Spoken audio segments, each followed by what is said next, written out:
Shalom semuanya. Nama saya Kelly Olivari. Nama saya Gracia Rachel. Perkenalkan, nama saya Putu Debi Saraswati. Saya Graciela Moses Sutikno. Jadi hari ini kita akan bahas tentang biosolar B30. Jadi, seperti kata Grace, video ini akan membahas dengan biosolar B30. Tujuan kita adalah untuk menjawab pertanyaan sebagai berikut. 1. Bagaimana biosolar B30 dibuat? 2. Bagaimana perbandingannya dengan sumber energi non-bio? Dan 3. Apakah biosolar B30 mendukung prinsip kimia hijau? Sebelum kita masuk ke materi, mari kita cari tahu apa itu biosolar B30. Biosolar adalah perpaduan atau campuran solar dengan minyak nabati yang diperoleh melalui minyak kelapa sawit atau CPO, crude palm oil. Proses pembuatan biosolar meliputi fase blending, microemulsion, dan teknik pyrolysis. Bagaimana biosolar B30 dibuat? Yang pertama, direct use and blending. Mesin diesel yang menggunakan minyak nabati secara langsung sangat tidak baik dan dapat menimbulkan masalah, karena hal tersebut dapat menyebabkan kegagalan bawaan. Meskipun minyak nabati memiliki sifat yang mirip dengan bahan bakar biosolar, namun masih memerlukan beberapa modifikasi secara kimiawi sebelum menggunakannya. Beberapa mesin diesel dapat menggunakan minyak nabati murni secara langsung, tetapi bagi mesin injeksi langsung turbocharged seperti truk, tidak dapat menggunakannya secara langsung. Selain itu, konsumsi energi mesin yang menggunakan minyak nabati murni juga mirip dengan konsumsi energi apabila menggunakan biosolar. Yang kedua adalah microemulsion. Proses microemulsion memiliki definisi sebagai dispersi keseimbangan koloid dari mikrostruktur cairan isotropik optik dengan dimensi umumnya dengan rentang 1-150 nanometer yang terbentuk secara spontan dari cairan yang biasanya tidak dapat bercampur dari satu atau lebih ionik atau non-ionik. Komponen biodiesel yang diolah melalui proses microemulsion termasuk bahan bakar diesel, minyak nabati, alkohol, dan surfaktan, serta penambah setana dalam proporsi yang sesuai. Proses ini dapat membantu mengurangi viskositas dan di sisi lain dapat meningkatkan angka setana biodiesel. Namun, penggunaan bahan bakar diesel hasil microemulsion secara terus-menerus dapat menyebabkan masalah, seperti jarum injektor yang menempel, pembentukan endapan karbon, dan pembakaran yang tidak selesai. Yang ketiga adalah thermal cracking.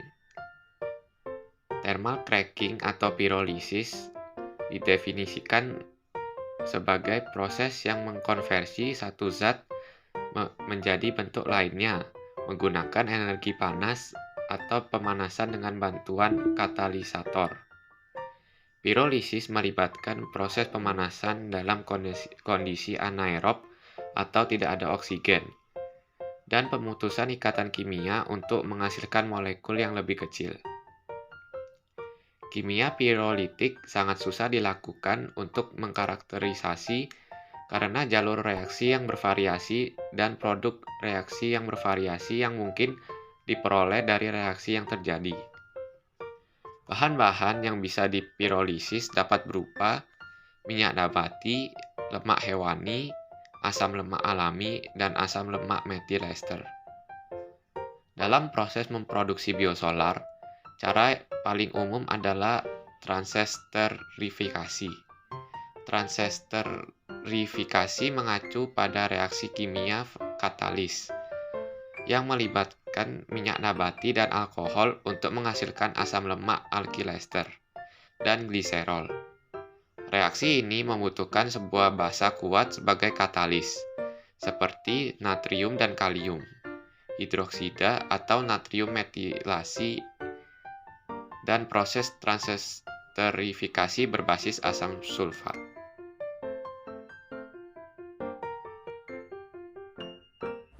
Perbandingan biosolar dengan non-biosolar terletak pada bahan pembentukannya.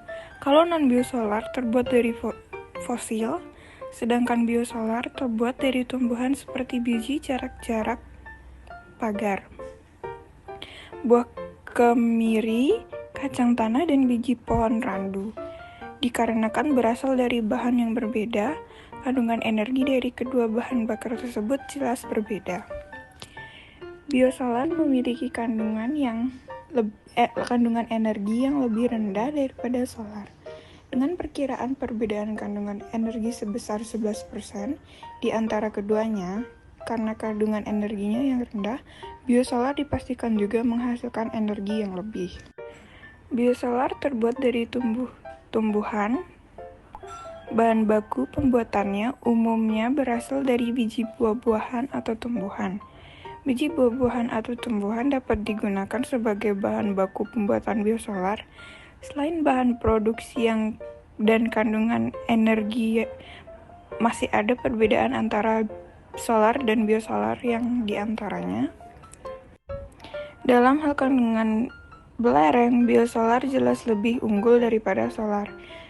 Biosolar memiliki kandungan sulfur yang lebih rendah daripada solar, yang juga berarti jumlah karbon dioksida yang dihasilkan juga jauh lebih rendah. Oleh karena itu, dapat diambil kesimpulan bahwa biosolar lebih ramah lingkungan. Selanjutnya, apakah biosolar B30 mendukung prinsip kimia hijau? Benar.